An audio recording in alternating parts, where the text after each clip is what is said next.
Vamos abrir em Atos dos Apóstolos, capítulo 1, versículo 3.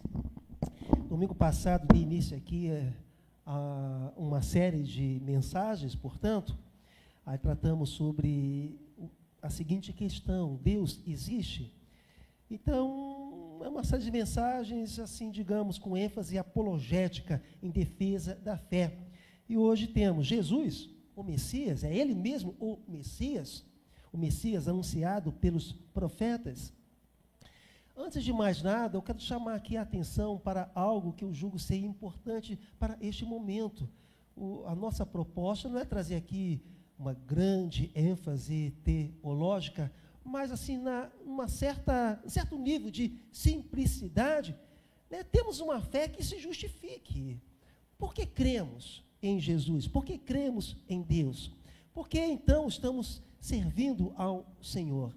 Então, devemos buscar sim sabedoria, devemos sim buscar conhecimento, devemos sim buscar entendimento. Por quê?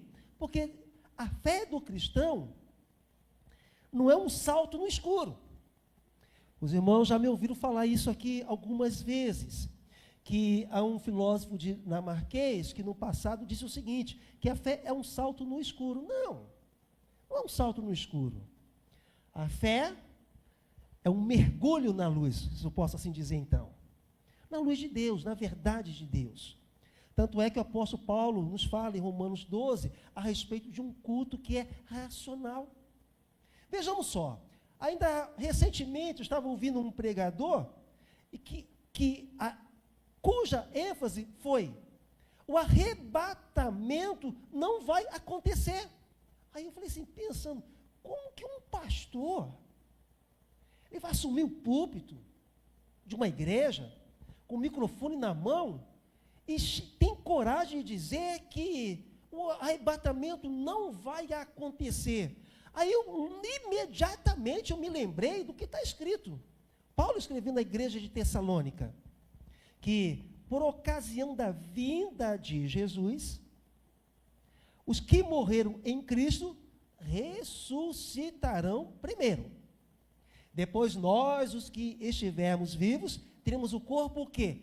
Transformado. E iremos nos encontrar com o Senhor aonde? Nos ares. Uai, isso é um arrebatamento. Até entendo, porque eu também penso assim. Depois que Jesus vier, meu irmão, não tem esse negócio de 7 anos de tribulação, aí a pessoa vai se converter apenas através do sofrimento, através da dor. Então, quem morreu, né, em Jesus, por essa ocasião, então vai ser salvo. Aí começa a virar uma novela. Já viram aquele livro, aquele filme Deixados para Trás? Irmãos, aquilo ali é novela.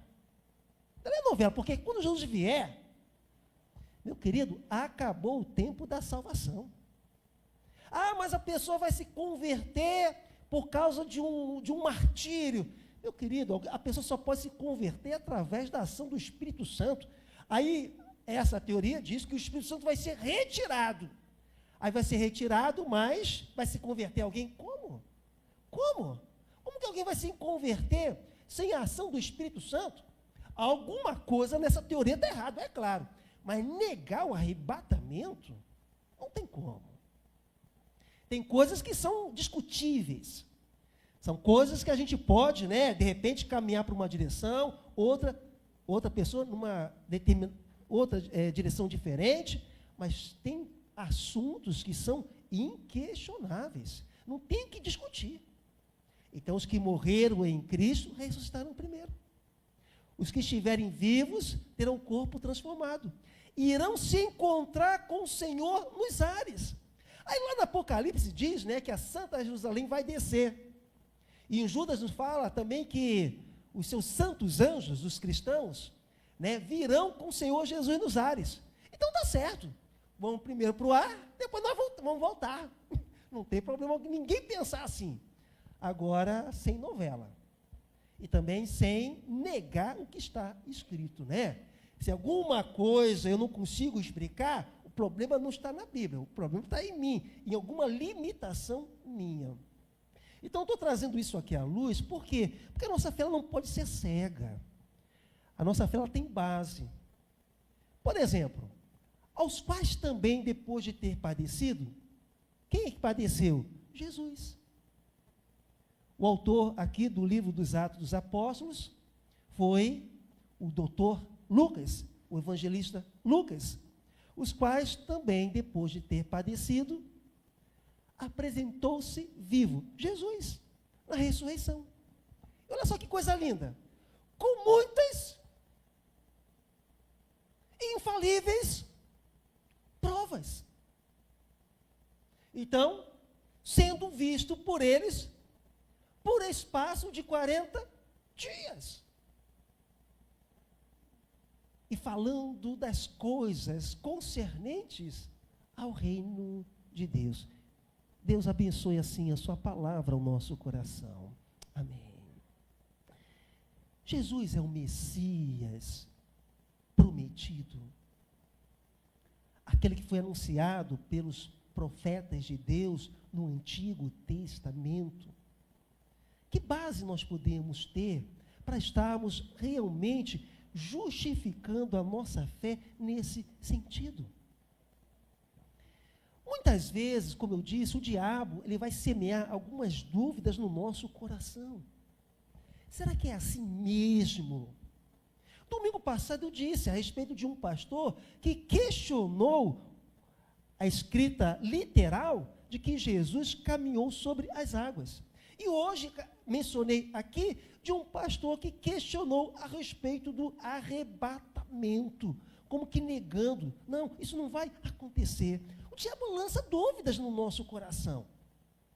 Se isso acontece com pastores, né, estudados, letrados, alguns, né, com mestrado, doutorado, isso pode acontecer também conosco. Isso também pode acontecer comigo. Isso também pode acontecer com você. O diabo, ele sabe encontrar a janelinha de entrada para fazer com que a nossa fé venha vacilar. Então, a nossa fé em Cristo, ela precisa ser robusta. Bonitinha a palavra, né? Robusta. Ela não pode ser minguada. A nossa fé, ela precisa ser concreta. Como assim? Não é apenas espiritualizar, mas é alcançar entendimento, sabedoria, é claro, pela palavra. Uma coisa que nós precisamos ter clareza sempre: a ciência nunca está brigando com Deus. E nem Deus nunca está brigando com a ciência. Você quer ver um exemplo? Senhor, eu quero levitar. Eu posso fazer a oração da fé. Será que eu vou levitar? Não. Você já pensou? O crente orando e eu quero levitar. Existe uma lei. E que lei é essa? A lei da gravidade, que é uma lei da física. Deus, ele coloca certas leis para serem obedecidas. Então Deus nunca quebra esse tipo da lei física? Quebra. Josué orou, e o que aconteceu? Isso aconteceu repetidas vezes? Não. Em alguns momentos, Deus até quebra. Mas, em geral, Deus não vai quebrar. Porque senão, irmãos, nós seríamos metidos. Já pensou? Hoje eu quero levitar. Amanhã eu quero voar.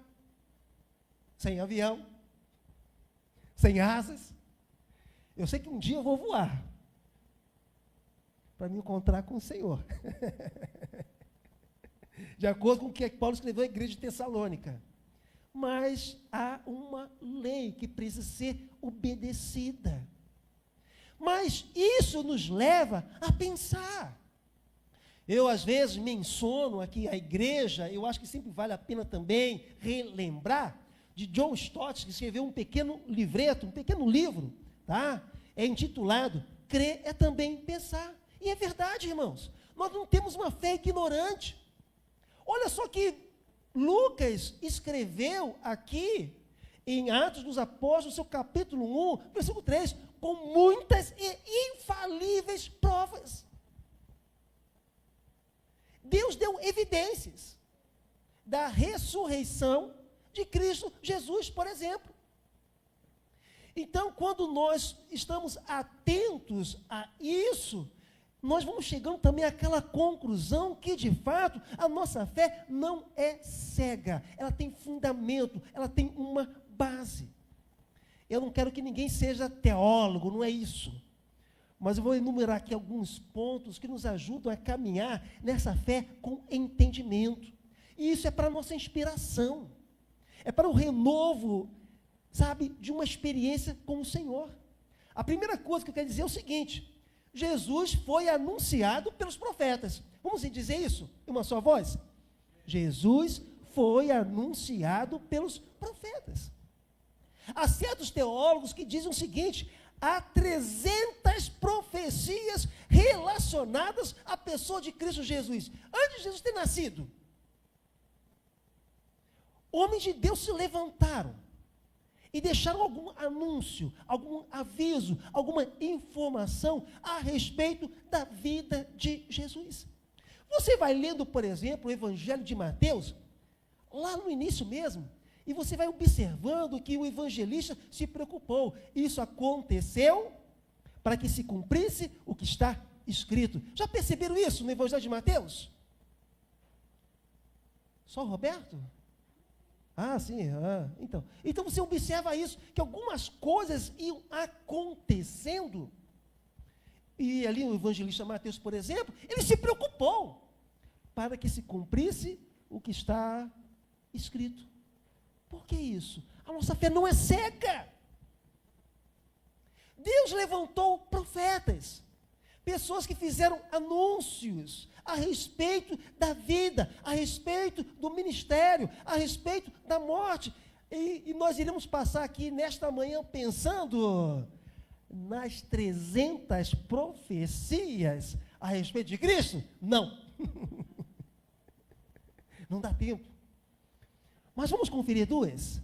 Primeiro texto, Isaías, capítulo 7, versículo 14. Helena, projeta aí para a gente. Portanto, o mesmo Senhor vos dará um sinal. Deus deu um sinal. Eis que a virgem conceberá e dará à luz um filho, e chamará o seu nome Emanuel. Em décadas passadas, o nascimento virginal de Cristo Jesus foi um elemento, foi um assunto questionado.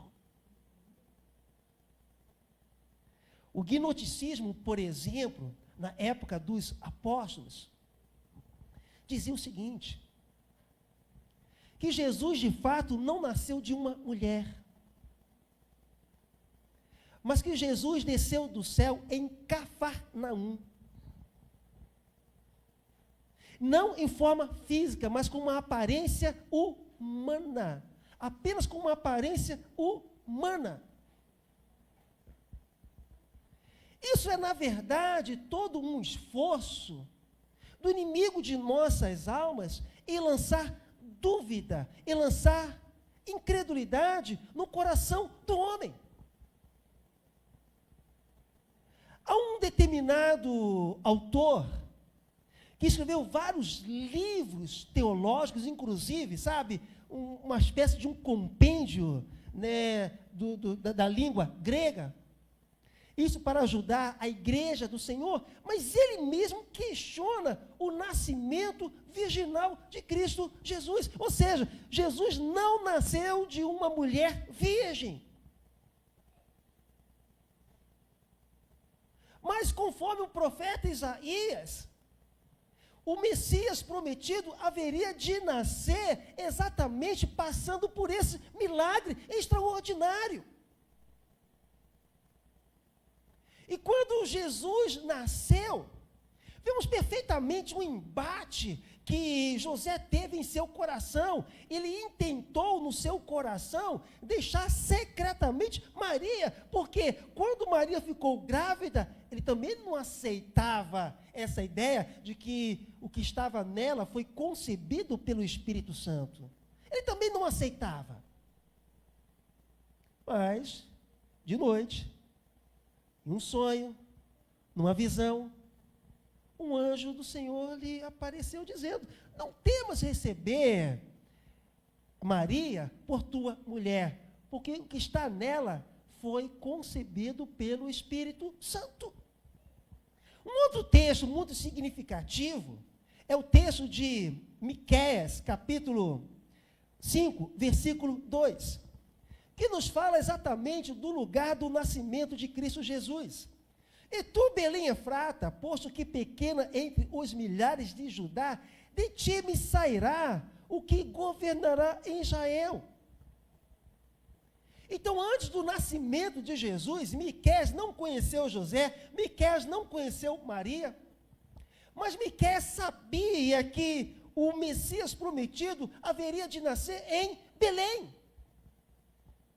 E foi o que aconteceu. Deus simplesmente poderia ter permitido com que Jesus nascesse, sem qualquer outro tipo de informação. Mas talvez no nosso coração estaríamos levantando alguns questionamentos do tipo: isso é coisa elaborada pelo homem. Mas Deus procurou demonstrar algumas evidências. Com que propósito? Para confirmar que a nossa fé, ela tem sustentabilidade. A nossa fé tem fundamento, não é uma fé cega. Por exemplo, aqui no Brasil tem um tal de Henry Christian. Não dá para levar um cara desse a sério. Ele caiu de paraquedas. Ele veio de onde? De onde? Que promessa bíblica há em relação à pessoa dele? Nenhuma. Mas de Jesus nós temos. E eu só citei duas e não vou citar mais.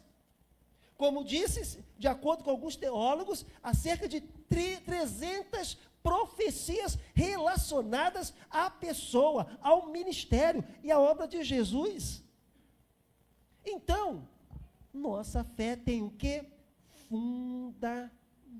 O que é que eu disse? Que os gnósticos ensinavam que não em forma não realmente um corpo, mas uma aparência humana desceu em Cafarnaum. Que base nós temos para sustentar esse tipo de ensino? Nenhuma. Agora, Jesus nasceu de uma mulher virgem. Está escrito já no Antigo Testamento. Isaías anunciou isso. Jesus nasceu em Belém. Está escrito. Está escrito. O texto que nós acabamos de ler. Então tem fundamento. A nossa fé tem fundamento pela palavra. A segunda coisa que nós vamos estar tratando então, Jesus dividiu a história. Bem, se nós vamos para o calendário chinês, eles não estão em 2025. Pesquisa alguém aí no Google e depois me diga. Vai lá. Para os próprios judeus, nós não estamos, em 2026, não é 25 mais não, gente. 25 foi ano passado. Não estamos em 2026, eles têm um próprio calendário. Mas em geral, olha só, em geral, a história, ela foi dividida em antes de Cristo e depois de Cristo. Ou vocês acham que a Terra tem apenas 2026 anos? Claro que não. O que é isso? É o impacto de Jesus na história dos povos, na história das nações. Tamanho é o poder de Jesus e tamanho foi o seu impacto na terra que Jesus conseguiu isso. Jesus conseguiu dividir a história em antes dele e depois dele. Os universitários aí do Google conseguiram? O calendário chinês, que anos eles estão? Olha só, o ano 4.719. O judaico 5.783. Não, tá bom. Eu sei que tem muita informação aí. Eu sei. Mas aqui é apenas para ilustrar. Para buscarmos entendimento. Tamanho é o poder de Jesus que ele tem influenciado a nossa história. E isso revela, sim, o seu poder. E no sentido espiritual, nós podemos dizer o seguinte: se ele tem poder para fazer isso, muito mais ainda ele pode fazer na nossa vida. Ele pode transformar realmente um homem. Antes de Cristo e depois dele. Antes de Cristo, é como diz assim, eu perdido pecador, né? Longe do meu Senhor. Agora com Jesus, né? Cristo me amou, olha só, e me salvou. Olha só, perceberam? Pode deixar, irmã Diva, eu não vou cantar não, irmã Diva. A irmã Diva, toda vez que eu canto, ela fica rindo. E ela foi cebosa comigo, porque ela disse, não, o pastor canta bem, o pastor pode até gravar um CD que eu compro. Valeu, eu vou acreditar. Tá bom, Rogério, eu canto muito bem, eu sei que eu canto. Mas vamos lá. Irmãos, Jesus, ele tem poder não apenas no indivíduo, mas tem poder na sociedade. Jesus tem poder nos povos, Jesus tem poder nas nações, Jesus tem poder na história, porque o Senhor governa a história dos homens. Percebem bem que nós temos um fato, algo concreto. Jesus intervindo na história da humanidade para nos mostrar que ele pode sim governar, transformar, impactar, agir na nossa vida. Então a nossa fé não é cega, a nossa fé não é estúpida, a nossa fé não é um mergulho na escuridão, mas é um mergulho na luz, porque há entendimento, há sabedoria. E muitas vezes, sabe, nós lidamos com jovens hoje, principalmente jovens universitários, porque, queridos, está um terror nas nossas universidades aí, aqui no Brasil, está um terror. É ideologia de demônios, né, que está permeando centros universitários, que questionam tudo, questionam a família, questionam a questão da natureza biológica do ser humano, enfim, coisas que estão permeando aí nas universidades, que corrompem a fé. Quantas vezes temos encontrado pais que lamentam porque os filhos se afastaram dos caminhos do Senhor em razão de influência negativa nas universidades. Em primeiro lugar, universidade não separa ninguém de Jesus. Apenas revela se tem Jesus, se não tem. Porque eu passei por universidade também. André também já passou. Não é, André Almeida? Não passou? Então, universidade não separa ninguém, só revela quem é que tem, quem é que não tem. Mas a nossa fé, ela tem que ser também um pouco inteligente. Temos que explicar, temos que justificar. E muitas vezes os jovens de hoje estão precisando disso. Vamos para um terceiro argumento. Jesus fez a diferença na vida de pessoas diversas. Hoje em dia, falar sobre pessoas diversas, aí já vem muita gente com aquela ideia, né, de diversidade, né? Conforme a inclinação do mundo. Não é nesse sentido que a gente está falando aqui. Estamos falando de pluralidade. Percebamos bem, se Pedro foi um pescador, Lucas foi um médico, Lucas foi um doutor. Para alguns, por exemplo, Jesus é apenas para pessoas ignorantes. Esse negócio de religião, esse negócio de fé, é para pessoa que não tem estudo. Espera aí, Santinho. É verdade. Pedro foi um simples pescador, mas Lucas, o que escreveu o Evangelho de Lucas e ainda o livro dos Atos dos Apóstolos, ele foi um doutor, ele foi um médico. Então Jesus é plural na sua obra, no sentido de alcançar pessoas diversificadas. Se Mateus foi um publicano, Paulo já foi um grande intelectual. O que é um publicano? Um cobrador de impostos. Na época, o cobrador de impostos, ele era desprezado pelos judeus, porque eles tinham aquela fama de serem pessoas desonestas, pessoas que cobravam a mais, para obterem lucro, né, a mais também. Mas Paulo foi um grande intelectual. Ele foi um dos principais fariseus de sua época.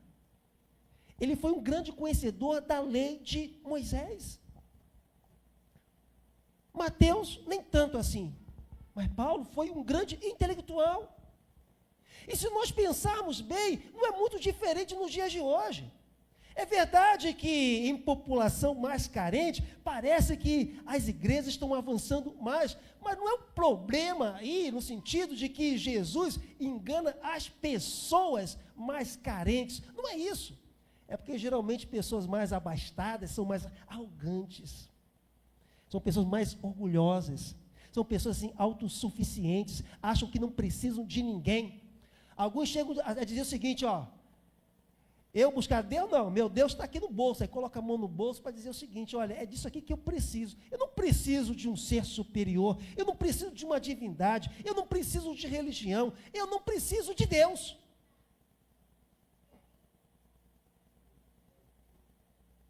Vejamos ainda, se Jesus alcançou pescadores, se Jesus alcançou cobradores de impostos, mas também Jesus alcançou samaritanos desprezados, oficiais romanos, pessoas com alguma deficiência física, pessoas possessas por espíritos malignos e até gente de descendência grega. Isso já em sua época. O que significa o quê? Jesus não faz parte de uma casta, apenas de um grupinho. Não, Jesus é para todos. Pode ser sim para uma pessoa pobre, mas também para uma pessoa rica. Pode ser sim para um iletrado, mas também para algum intelectual, algum filósofo, algum cientista de nossa época, sem problema algum. Isso demonstra o quê? A sua autoridade como Messias prometido, que está pronto para alcançar todos os corações. Eu sei que esse tipo de mensagem que eu estou trazendo aqui é algo bem diferenciado do que eu costumo trazer, não é verdade? Mas é para nós termos uma percepção, nessa direção de que nós não temos de fato uma fé que é insustentável, que é injustificável. Pelo contrário, há sustentabilidade. A nossa fé tem base, tem sabedoria, tem entendimento pela palavra do nosso Deus eterno. Então é muito interessante. Se Jesus faz sucesso, desculpa aí o sucesso, tá bom? Se Jesus faz sucesso, digamos assim, em muitos centros mais pobres, Jesus também faz sucesso em Nova York.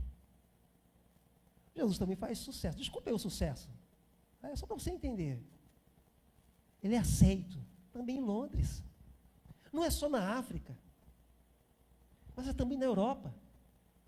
Não é apenas em um país pobre, mas em um país rico, como, por exemplo, também os Estados Unidos. Olha só, tudo isso revela a grandeza de Jesus. Não é uma pessoa qualquer. Tudo isso revela a sua majestade, porque ele tem alcance universal. Não é apenas um grupo de pessoas. Para os judeus, o Messias prometido seria apenas para os judeus, mas Jesus quebrou com esse paradigma. Não, é para todos, porque eu sou maior do que isso. Eu sou maior do que a limitação, a visão ou cosmovisão de uma nação. Eu estou pronto para alcançar a todos. Então é muito interessante nós termos esse reconhecimento. Até numa tribo indígena, o evangelho de Jesus tem sentido para fazer a diferença na vida das pessoas. Isso nos convence que o que o mundo precisa, o que a nossa época precisa, é de Jesus. Então vamos entender no sentido prático. Se nós tivermos de fazer um culto, a Igreja Batista Jardim Letícia é convidada a fazer um culto, por exemplo, em um fórum, com a presença de juízes, advogados, talvez desembargadores, promotores de justiça e por aí vai. Ou ainda até ministros do STF. A igreja não precisa, criar um discurso mirabolante. Só basta falar de Jesus.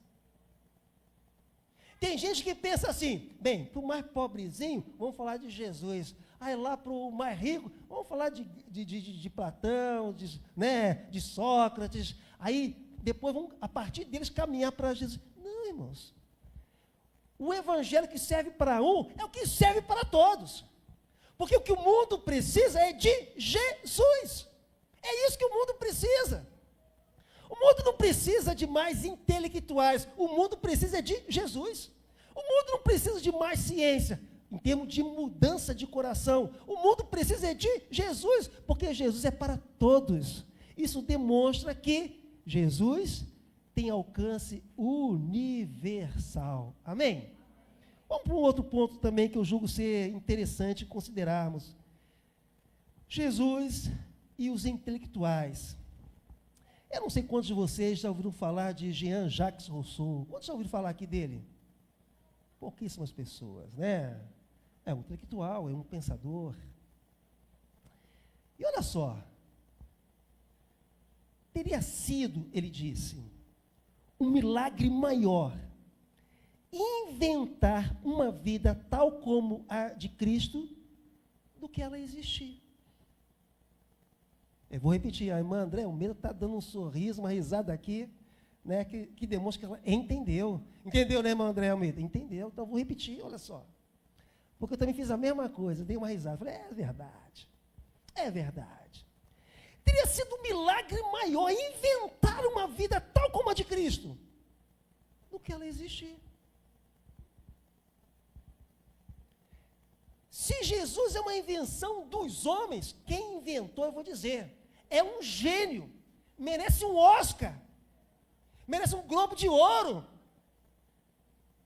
merece ter o seu nome registrado na história, porque ele conseguiu inventar uma história tal, que transforma a vida de médicos, de cientistas, de astrônomos, de filósofos, pessoas indoutas, pessoas de todos os tipos, mulheres, homens e crianças. Jesus, olha só, alguém inventou. É um milagre muito grande para uma pessoa. É um milagre muito grande até mesmo para um grupo de pessoas. É mais fácil aceitar. Jesus existiu. E por isso o seu nome se encontra em livros de história. Não estamos falando apenas da Bíblia, não. O seu nome se encontra até mesmo em livros de história. O seu nome tem influenciado povos. Se alguém inventou, se alguém, elaborou essa figura, queridos, esse cara é um gênio.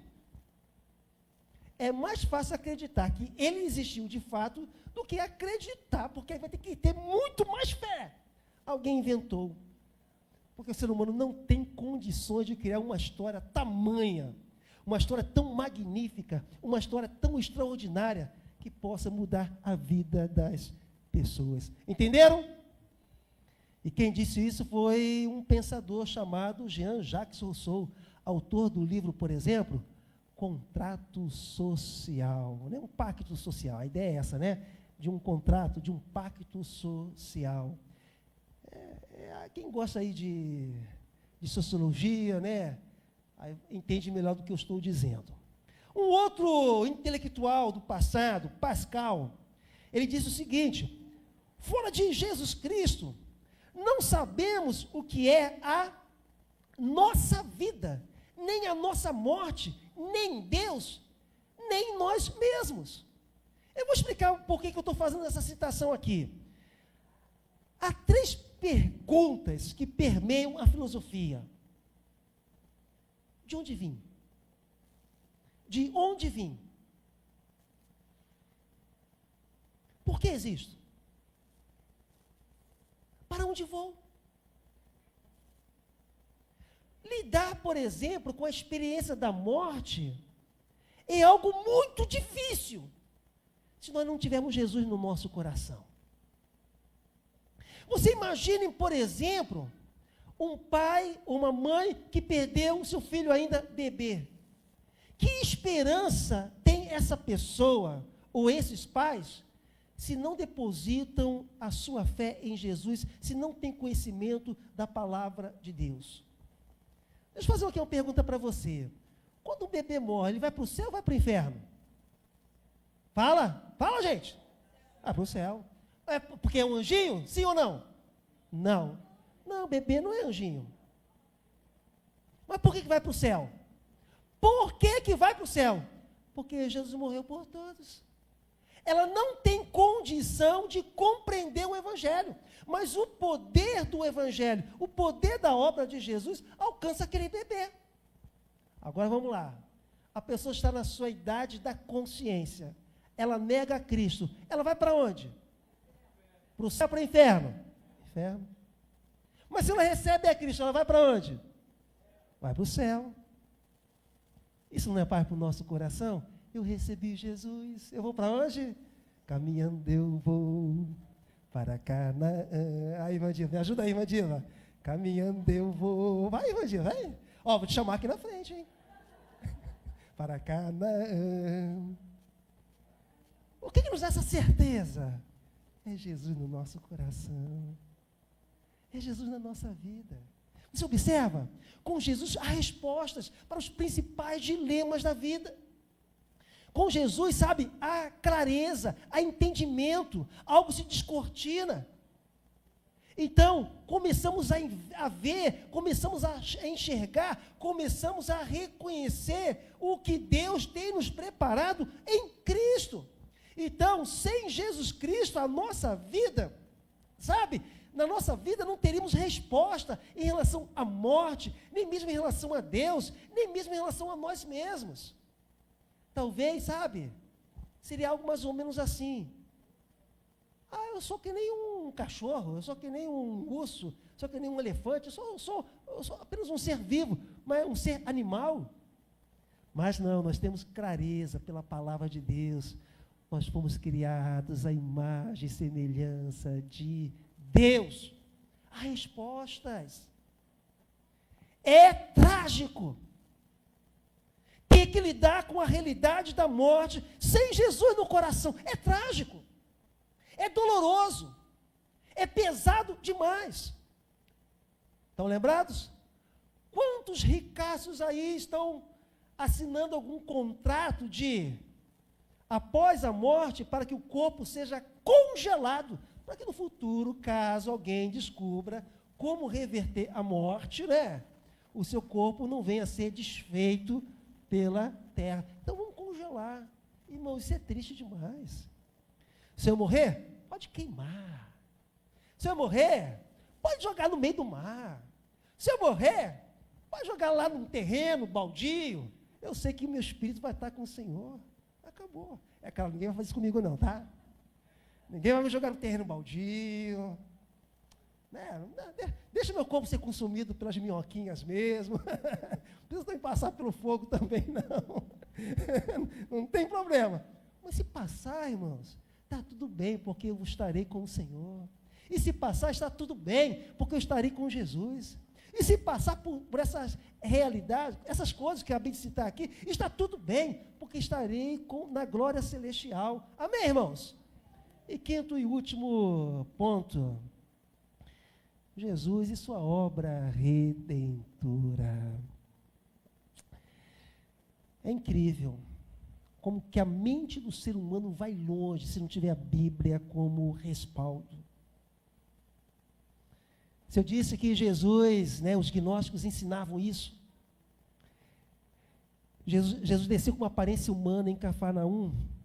Há quem diga que Jesus, por ocasião quando foi batizado, ele recebeu a sua divindade. Mas pouco antes da sua paixão na cruz, ele perdeu a sua divindade. E por que eu estou falando isso? Se Jesus é Salvador, ele é verdadeiramente Deus. Nosso querido irmão Rogério Andrade, ele gostava de dizer, Jesus é 100% homem, 100% Deus. E é verdade, irmãos. E por isso, ele pode nos salvar. Se Jesus é 100% homem, mas não é 100% Deus, não temos um Salvador. Jesus pode nos salvar porque ele é Deus que salva. A salvação vem do Senhor. Hoje, pedi aqui, né, para nós estarmos, após essa reflexão, cantando o hino. Eu perdido pecador, longe do meu Jesus. Você já se sentiu assim? Irmãos, pecado é um peso para a alma humana.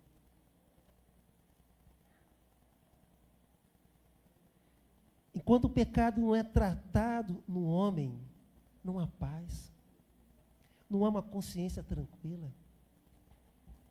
Enquanto o pecado não é tratado, o homem fica em vergonha. Mas quando Jesus alcança o pecador, a cura. Olha, eu vou ser sincero com você. Para mim já é suficiente para entender a preciosidade de Jesus. O quanto ele é real. Ele tira o peso da alma. Ele nos concede paz. Ele nos oferece o refrigério do perdão de Deus. Como é bom o homem poder dizer, perdoado por Jesus. Como é bom para o homem ter essa certeza, essa convicção no seu coração, aceito por Deus, por meio da fé em Jesus. Como é bom. Um homem que não experimenta da salvação em Jesus, há de fato um fardo em seu coração. O sentimento é de ameaça constante. O que é ameaça constante? Eu vou para o inferno, eu vou para o inferno. A pessoa se sente ameaçada constantemente no seu coração. Mas como é libertador, aceito pelo Senhor, amado por Deus, tratado pelo Evangelho de Jesus, liberto pela graça de Cristo Jesus. A palavra Cristo é a mesma palavra do hebraico Messias, só que Cristo é em grego. Em português seria, sabe o quê? Ungido. Em hebraico, Messias. Em grego, Cristo. Em português, ungido. Jesus é ungido de Deus, ou seja, o escolhido de Deus. Quando Davi foi ungido para ser rei, isso significou o quê? Que ele foi escolhido e separado para ser rei de Israel. E Jesus foi ungido, ele foi escolhido, ele foi separado para ser o nosso Salvador, o nosso Cristo, o nosso Messias. Jesus é o Messias prometido, sem dúvida. E por quê? Pelo que ele faz na nossa alma, pelo que ele faz no nosso coração, transformando a nossa vida para o louvor de Deus. Amém? Vamos ficar aí em pé então. Podemos falar muita coisa, irmãos, mas o tempo não nos permite. Mas é claro, eu procurei trazer ideias simples, que possam estar fundamentando de fato a nossa fé. E queremos continuar tratando de alguns assuntos da fé, para termos realmente entendimento, para termos clareza. O que estamos lançando aqui, sabe, são algumas poucas sementes, para estarmos nos encorajando, a estarmos pensando um pouco mais. Por que eu creio em Deus? Por que eu creio em Jesus? Qual é a base da minha fé?